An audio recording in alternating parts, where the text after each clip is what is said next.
የቀድሞ የሰላም ሚኒስትር ዴኤታ በተለያዩ የመንግስት መዋቅር ውስጥ ሲሰሩ የነበሩት አቶ ታዬ ደንደአ ከሰላም ሚኒስትር ዴኤታ ስልጣን ከጠቅላይ ሚኒስትር ጽሕፈት ቤት ታኅሳስ 1 ቀን 2016 ዓ.ም በተጻፈ ደብዳቤ ነበር ከስልጣን መነሳታቸውን የሚገልጸው ደብዳቤ በእጃቸው የገባው።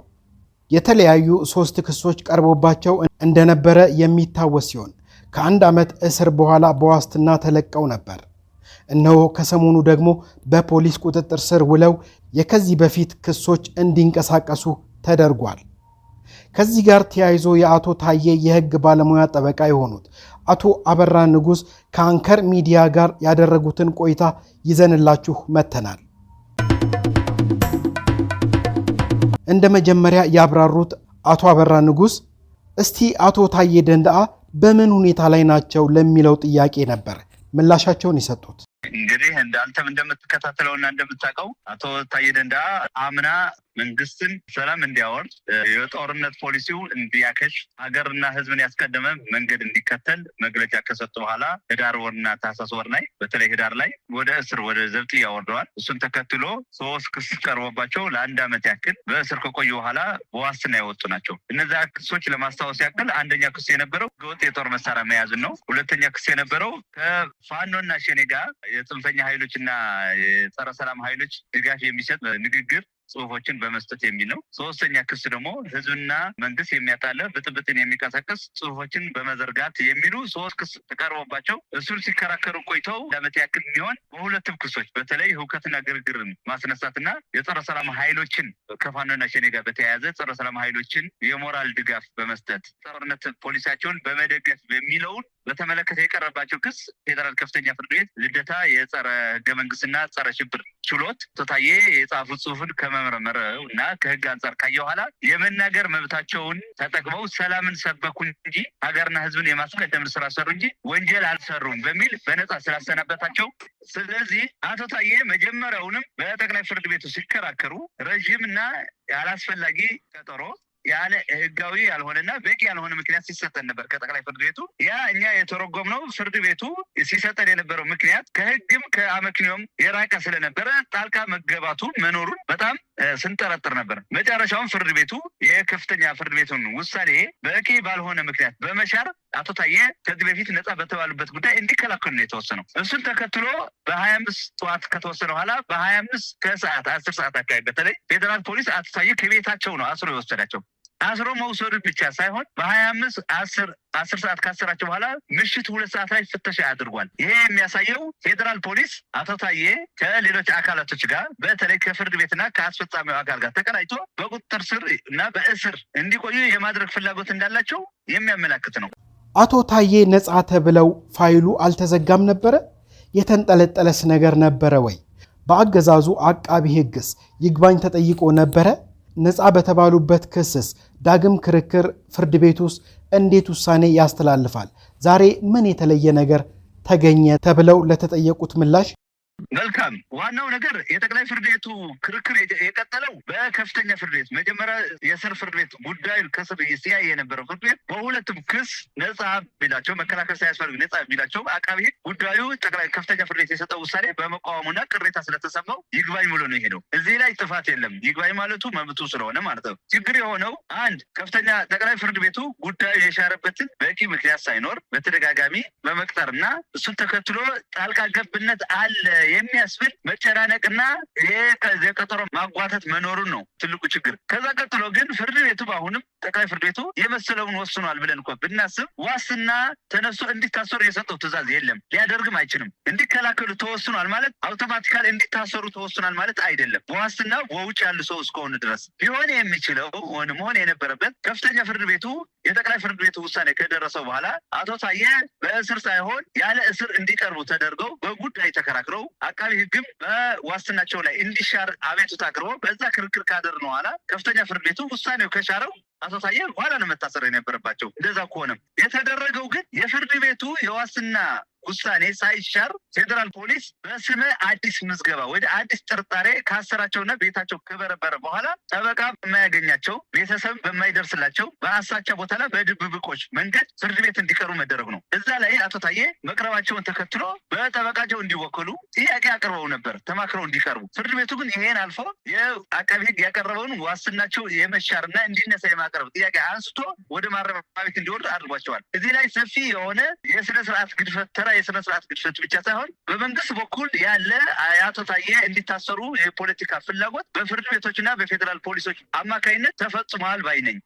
ስለዚህ የአቶ ታዬ ዳግም ወደ እስር ቤት መግባት ባለፈው ነፃ ከተባሉበት እስር ጋር ካልተያያዘ ምናልባትም ከቅርብ ጊዜ ወዲህ አገዛዙን እግር በእግር በመከታተል በማህበራዊ ገጻቸው ላይ ማህበረሰቡን የማንቃትና ሰፊ ተቀባይነትን ከማግኘት ጋር ተያይዞ ሊሆን ይችላል ተብለው ለተጠየቁት ጥያቄ አቶ አበራ በከፊል ነው።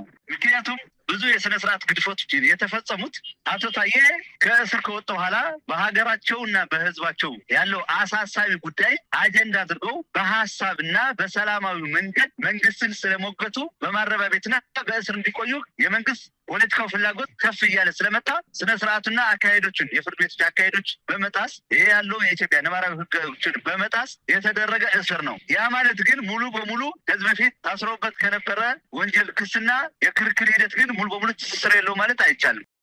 ስለዚህ የአሁኑ እስር በአጭሩ ህጋዊ ሳይሆን ፖለቲካዊ እስር ነው ብሎ መደምደምስ ይቻላል ተብለው ለተጠየቁት በትክክል ምክንያቱም አቶ ታዬ ከዚህ በፊት ለተከሰሱባቸው ክሶች መነሻ የሆኑት በፌስቡክ የጻፉት ጽሁፎች ናቸው። በፌስቡክ የጻፉት ጽሁፎች ደግሞ ሙሉ በሙሉ ሰላምን፣ ልማትን፣ የሀገር መረጋጋትን፣ የህዝቦችን ደህንነት የሚጠይቁ እንጂ ለማናቸው ምኑን በጦርነት ላሉ ወገኖችን የሚደግፉ ጽሁፍ አንዳችም አልተገኘም። ለዛ ነው ከፍተኛ ፍርድ ቤት ጉዳዩ መጀመሪያ ክስ ሆኖ ሲቀርብበት ከህግና ከማስረጃ አንጻር መርምሮ በነፃ ያሰናበታቸው። ከፍተኛ ጠቅላይ ፍርድ ቤቱ ግን ይግባኙ ሲመጣበት አንድ ያላግባብ ተደራራቢና የተራዘመ ቀጠሮ የሰጠበት ዋና ምክንያት ጫና ስለመኖሩ የሚያሳይ ነው ብዬ አምናለሁ በግሌ። ለዚህም ማሳያው የገለጽኩት ቀጠሮ በጣም የተራዘመ ቀጠሮ ተሰጥቶናል ውሳኔው ለመድረስ። ጠቅላይ ፍርድ ቤቱ ሲያቀርበው የነበረው ምክንያት አራተኛ ዳኛ ስለጎደለብን ነው ሲል ነበር። ሆኖም ግን ችሎቱ የ23 ዳኛ እንደነበረ የአራት ዳኛ የሚባል ችሎት በኢትዮጵያ ፍርድ ቤቶች አለመኖሩ በህግ አግባብ ስለማቅ ነው። ስለዚህ የአቶ ታዬ እስር ከህጋዊነት ይልቅ ፖለቲካዊነት ያመዘነ ህግና የህግ ተቋሞችን ፖለቲካዊ ጉዳዮችን ለማስፈጸም በመሳሪያነት ጥቅም ላይ የዋሉበት አደገኛ ለኢትዮጵያ አሁን ካለችበት አደጋ ወደ እንጦርጦስ ይዘው የሚወርድ መጥፎ ተሞክሮ ነው ብዬ ነው የማምነው። እንደው ወደ አያያዛቸው ሁኔታ ስንመጣ ትላንት በተሰማው ሁኔታ መሰረት ሊያመልጡ ሲሉ ነው የተያዙት የሚል ነው። ነገር ግን የጸጥታ ኃይሎች ከቤታቸው መጥተው እያዋከቡ እንደወሰዷቸው ከቤተሰብ አካባቢ የተሰማው መረጃ ያመለክታል። አያያዛቸው ላይ ያለው ነገር ምንድን ነው? ሊሸሹ ነው የተባለው ነገርስ ከየት የመጣ ነው ተብለው ለተጠየቁት ጥያቄ ይሄ ያው መንግስት አንዳንድ ጊዜ በአንዳንድ ፖለቲከኞች ህግን ተጠቅሞ በማሰር ሂደትም ምክንያት ሲያጣ የሚፈጥራቸው የሐሰት ምክንያቶች ናቸው። አቶ ታዬ እኔ ጋር እስከ 5 ሰዓት ቆዩ ጠቅላይ ፍርድ ቤት ክርክሩና ብይኑ እስክንሰማ በተለይ ውሳኔው እስክንሰማ። ከዛ በኋላ በቀጥታ ወደ ቤታቸው ሄዱ። ቤታቸው መድረሳቸው ተደዋውለን በመሀልም ለሌላ ጉዳይ ተደዋውለን ቤቱ ነው ደውለውልኛል። ስለዚህ መንግስት አቶ ታዬ ከህግና የህግ ተቋሞች ተቅቦ ከማሰር በላይ እነዚህ ተቋሞች ህጋዊ ምክንያት ስለሌላቸው የህጋዊ ምክንያት ለማላበስ የፈጠራ ወሬ ነው። ለእሳቸው አይመጠንም ብቻ ከፋክትራ ብቻ ሳይሆን ከእውነታ ማንታ አቶ ታዬ በሀገራቸው ጉዳይ በህዝባቸው ጉዳይ ሁሉንም አይነት ዋጋ ከፍለው ለመታገል ቆርጠው የተነሱ ሰው እንደመሆናቸው መጠን የመሸሽም እቅድም ሀሳብም ኑሯቸው አያውቅም። ይሄ አሁን መንግስት የነዛው አልቧልታና ውሸት ነው። እስቲ ትላንትና ምንድን የሆነው? እንደተሰማው ከሆነ በግልጽ የተደረገ የችሎት ሂደት አልተደረገም። እንደተሰማው ከሆነ ጠበቃው አንተም አልተገኘም፣ በጓሮ የሆነ ነገር ነው የሆነው። እስቲ እሱን ነገር ንገረን ተብሎ ለተጠየቀው ጥያቄ ጠበቃ አበራ መልካም አቶ ታዬ በ25 ከሰዓት ከታሰሩ በኋላ በ26 ፍርድ ቤት ሊቀርቡ ይችላሉ በሚል እሳቤ ጉዳዩ ባለቤታቸውና ሌሎች ቤተሰቦቻቸው በፌዴራል ፖሊስ ነው እንዲከታተሉ መግባባት ላይ ደርሰን ነበር። በዛ መግባባት መሰረት ቤተሰቦቻቸው ለሌሎች በተለይ ባለቤታቸው ፌዴራል ፖሊስ ጋር ሄደው ጠዋት 26 የአቶ ታዬን ሁኔታ ሲጠይቁ አቶ ታዬ አሁን ከፌዴራል ፖሊስ አመራሮች ጋር በቢሮ እየተነጋገሩ ነው፣ ከሰዓት ልታገኟቸው ትችላላቸው፣ አሁን ግን ከእነሱ ጋር እየተነጋገሩ ነው የሚል የአሳሳች መረጃ ሰጧቸው። ከዛ በኋላ ግን በድብቅ ሌሎች በአይኖች በማያቸው መልክ የቀኑ 6 ሰዓት ላይ ማለት ሰው ከስራ ሊወጣ ቅርብ በሆነበት ሰዓት ላይ እንዲቀርቡ ተደርገዋል። ይሄ ያልተለመደ የድብብቆችና የፖሊስና ሌባ የችሎት አቀራረብ ነው። ዋነኛነት ይሄ የተደረገው ደግሞ አቶ ታዬ በህግ አማካሪያቸው በኩል እንዳይወከሉ ተማክረው እንዳይቀርቡ የተደረገ ተራ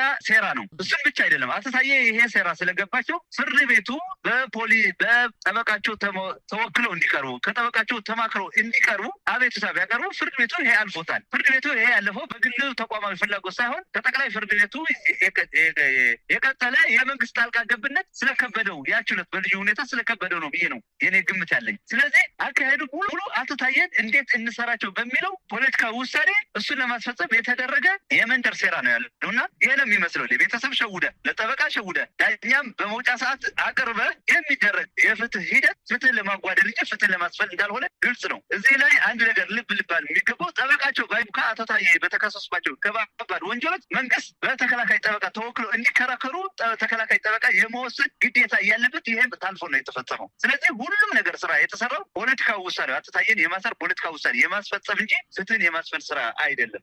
ጠበቃ አበራ እንደው ዳኞች ይህንን ነገር ሲያደርጉ ነገ ተነገ ወዲያ ለእናንተ ህግ ባለሙያዎች ምን ሊሉ ይሆን?